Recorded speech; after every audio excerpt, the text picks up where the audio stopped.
आपने शायद कभी ये सोचा भी ना हो कि बिस्मिल्लाह का मफहूम इतना मुनफरिद और अमली भी हो सकता है। हमारे जहन में लफ्ज रहम और रहमत से जो तसव्वुर आता है वो कभी भी मुकम्मल तौर पर वाज़ेह नहीं होता। जब हम रहम या रहमत का लफ्ज सुनते हैं तो हमारा जहन फौरी तौर पर इसे अच्छाई या भलाई से मंसूब कर देता है, लेकिन असल में रहम और रहमत का मतलब क्या है ये बहुत कम लोग जानते हैं। कुरान में मौजूद अल्फाज का कोई अमली और वाज़ेह मफहूम न हो ये मुमकिन ही नहीं है। लिहाजा हम अरबी ज़बान और ख़ुद कुरान से ही पूछते हैं कि रहम और रहमत का असल मतलब क्या है। इसी तरह जब हम बिस्मिल्लाह पढ़ते हैं तो हमारे जहन में ये एक मुक़द्दस और अक़ीदत भरे कलमे के तौर पर आती है जिसे हम हर काम के आगाज़ में पढ़ते हैं, मगर हमने कभी गौर नहीं किया कि कुरान में बिस्मिल्लाहिर रहमानिर रहीम बार बार क्यों जिक्र किया गया है।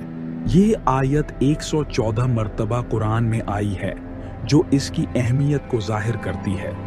इतनी मरतबा दोहराए जाने के बावजूद बहुत से लोगों ने इस आयत के हकीकी मफहूम पर गौर नहीं किया। जब हम अंग्रेजी ज़बान में बिस्मिल्लाहिर्रहमानिर्रहीम का तर्जुमा पढ़ते हैं तो अक्सर ये लफ्ज़ मर्सी यानी तरस या रहम से मुंसलिक किया जाता है। अंग्रेजी ज़बान में मर्सी का मतलब अमूमन किसी के जुर्म या कसूर पर तरस खाना होता है, जैसे कि कोई मुजरिम अपने गुनाहों की सज़ा से बचने के लिए किसी आला अथॉरिटी से रहम की दरख्वास्त करे। अगर वो अथॉरिटी इस दरख्वास्त को कबूल कर ले और सज़ा माफ़ कर दे तो इसे मर्सी कहा जाता है। ताहम अल्लाह ताला की रहमत को इस मखसूस मैनी के साथ जोड़ना दर हकीकत बहुत महदूद और नामनासिब मालूम होता है। ऐसा तसव्वुर देना कि अल्लाह ताला अपनी मखलूक को सज़ा देने के लिए तैयार बैठा है और महज इस वक्त थर्स खाता है जब कोई गिड़गिड़ाए, अल्लाह की अज़मत और सिफ़ात के साथ इंसाफ नहीं करता। अल्लाह की रहमत का तसव्वुर बहुत वसी और अमीक है। अल्लाह की रहमत सिर्फ सज़ा से बचने के लिए रहम नहीं है, बल्कि ये हर लम्हे और हर हालत में मौजूद है, बग़ैर किसी दरख्वास्त या गड़गड़ाने के। कुरान में अल-रहमान और अल-रहीम के अल्फाज एक दायमी, वसी और गैर मशरूत रहमत की तरफ इशारा करते हैं जो महज तरस खाने की महदूद तारीफ में नहीं समा सकती। अंग्रेज़ी का लफ्ज़ मर्सी इस वसी तसव्वुर को मुकम्मल तौर पर बयान करने से कासिर है, क्योंकि ये लफ्ज़ इंसानी तनाज़ुर में रहम के एक मखसूस पहलू को ज़ाहिर करता है जो कि अल्लाह की बेपाया और मुसलसल जारी रहने वाली रहमत का अहाता नहीं कर पाता। अब वक्त है कि हम अरबी ज़बान की मदद से और कुरान की रोशनी में इसका मतलब समझने की कोशिश करें। आइए इस वीडियो में हम ये जानने की कोशिश करते हैं बिस्मिल्लाहिर्रहमानिर्रहीम कि आयत का असल मफहूम क्या है और इसमें इस्तेमाल होने वाले अल्फाज रहम, रहमान और रहीम की हकीकत क्या है। जब हम कुरानी आयत बिस्मिल्लाहिर्रहमानिर्रहीम का मुताला करते हैं तो ये समझना ज़रूरी है कि यहाँ इस्म का मतलब सिर्फ नाम नहीं है बल्कि सिफ़त भी है।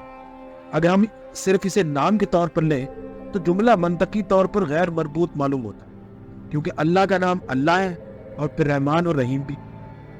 अगर ये दोनों भी इसके नाम हो तो ये बात एक जुमले में फितरी तौर पर अजीब सी लगती है।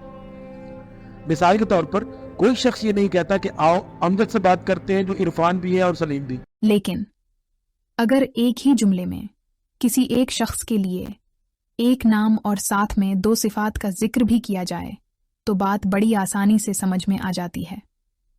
मिसाल के तौर पर अगर यूं कहा जाए कि आओ इरफान के पास चलते हैं जो तजर्बाकार भी है और दियानतदार भी, तो बात कहीं से अजीब नहीं लगेगी। अरबी ज़बान में इस्म का मतलब सिर्फ नाम नहीं बल्कि ये सिफ़त के तौर पर भी इस्तेमाल होता है। जब कुरान मजीद में अल्लाह के लिए अस्माउल हुस्ना की इस्तिलाह आती है तो यहाँ अस्मा से मुराद अल्लाह के खूबसूरत सिफात हैं, ना कि नाम। सूरह हशर की आयत में भी जब अल्लाह के अस्मा बयान किए जाते हैं तो दरअसल ये अल्लाह की मुख्तलिफ सिफात की फहरिस्त होती है। अरबी ज़बान में रहम का लफ्ज़ गहरी मानियत रखता है और अरब इसका इस्तेमाल आम तौर पर माँ के जिस्म में मौजूद उस हिस्से के लिए करता है जहाँ बच्चा 9 माह तक परवान चढ़ता है। ये रहम मादर न सिर्फ एक जिस्मानी हिस्सा है بلکہ ایک محفوظ پناہ گاہ بھی ہے، جہاں قدرت اپنے حسین انتظامات کے ذریعے بچے کو 5 بڑی نعمتیں ادا کرتی ہے۔ پہلی نعمت تحفظ ہے۔ بچہ رحم مادر میں مکمل طور پر محفوظ ہوتا ہے۔ یہ قدرت کا ایسا حفاظتی نظام ہے جس میں کوئی بیرونی نقصان دہ عنصر بچے تک پہنچ ہی نہیں سکتا۔ یہ تحفظ کی سب سے زیادہ جامع شکل ہے جس کا تصور کیا جا سکتا ہے۔ دوسری نعمت آرام دہ ماحول ہے۔ بچہ زندگی کے کسی بھی اور حصے میں اس جیسے آرام دہ جگہ کبھی بھی نہیں پاتا۔ رحم مادر میں اسے ایک مکمل آرام دہ اور باسہولت مقام میسر ہوتا ہے، جہاں اسے ہر قسم کی پریشانی سے دور گہری نیند اور آرام نصیب ہوتا ہے۔ تیسری اہم چیز خوراک کی مسلسل فراہمی ہے۔ بچہ رحم میں بغیر کسی کوشش یا محنت کے مسلسل اور مکمل غذائیت حاصل کرتا رہتا ہے۔ یہ غذا نہ صرف وافر مقدار میں ہوتی ہے بلکہ بچے کی ضروریات کے عین مطابق فراہم کی جاتی ہے۔ چوتھی نعمت آرام اور سکون ہے۔ بچہ 9 مہینے تک کسی کام کی فکر کے بغیر صرف آرام کرتا ہے۔ اس کی واحد مصروفیت آرام ہوتی ہے، جو اسے دنیا کے کسی اور مقام پر اس طرح سے نصیب ہو ہی نہیں سکتی۔ پانچویں نعمت نشو و نما ہے۔ رحم مادر میں بچہ صرف ساکن نہیں ہوتا بلکہ مسلسل بڑھتا اور نشو و نما پاتا رہتا ہے۔ وہ ہر لمحہ جسمانی اور ذہنی طور پر ترقی کر رہا ہوتا ہے۔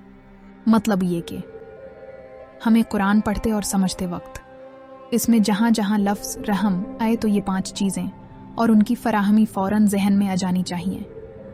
جب لفظ رحم کو پڑھتے ہوئے حفاظت، سہولت، بہترین خوراک، آرام اور نشوونما و ترقی کا پورا پیکیج دماغ میں گھومے گا تو آیت کے اس مقام پر لفظ رحم کا بالکل ٹھیک اور منشائے رب کے مطابق مفہوم ہمارے دل و دماغ میں نقش ہو جائے گا۔ یہ 5 نعمتیں دراصل اللہ کی صفت رحم کو سمجھنے کا بہترین ذریعہ ہے۔ جب اللہ فرماتا ہے کہ وہ بندوں پر رحم کرتا ہے تو اس کا مطلب یہ ہوتا ہے کہ وہ ہماری حفاظت، سہولت، خوراک، آرام اور نشو و نما کا ضامن ہے۔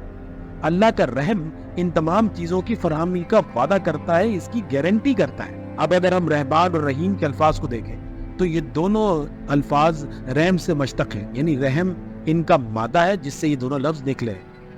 اب عربی زبان کی یہ خاصیت ذہن میں رہنی چاہیے کہ اس کے مادے سے جو لفظ بھی بنے گا یا نکلے گا اس میں مادے کی ساری خصوصیات موجود رہیں گی، لہٰذا لفظ رحمان اور رحیم دونوں میں لفظ رحم والی ان 5 چیزوں کو ہر وقت تلاش کرتے رہیں۔